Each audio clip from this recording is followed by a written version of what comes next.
জীবিত করে দিল। এর জন্য আমরা সুদূর নদিয়া থেকে এসছি, যাতে করে মসজিদটা আবার নতুন করে বাবরি, আমাদের ঐতিহাসিক বাবরি মসজিদ যেন বাকি থাকে।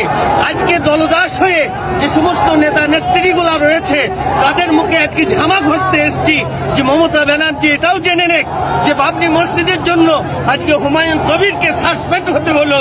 আজকে মমতা ব্যানার্জি জগন্নাথ মন্দির তৈরি করছে, মমতা ব্যানার্জি লিঙ্গ মন্দির তৈরি করছে, একবারে হাস্যকর মন্দির তৈরি করছে। তার জন্য মমতা ব্যানার্জির কোনো কিছু নাই।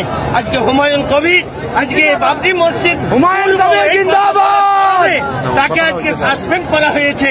আমরা চাই হুমায়ুন কবিরের পাশে থেকে হুমায়ুন কবিরকে আরো উচ্চ র্যাঙ্কের আমরা পদ দিয়ে তাকে আমরা ভারতবর্ষের বুকে সর্ববড় নেতা হিসাবে আমরা দেখতে চাই।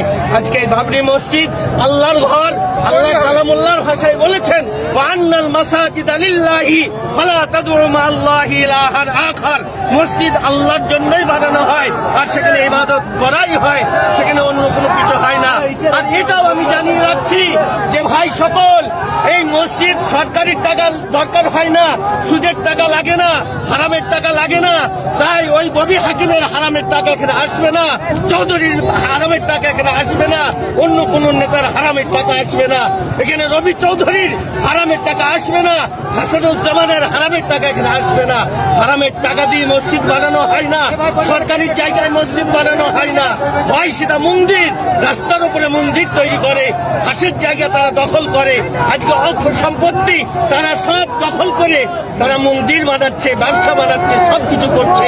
আর আমরা বাবরি মসজিদ বানাবো, তার জন্য তাদের এত গায়ে জ্বালা।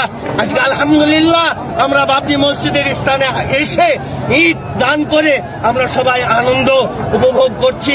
আজকে লক্ষ লক্ষ মানুষ আজকে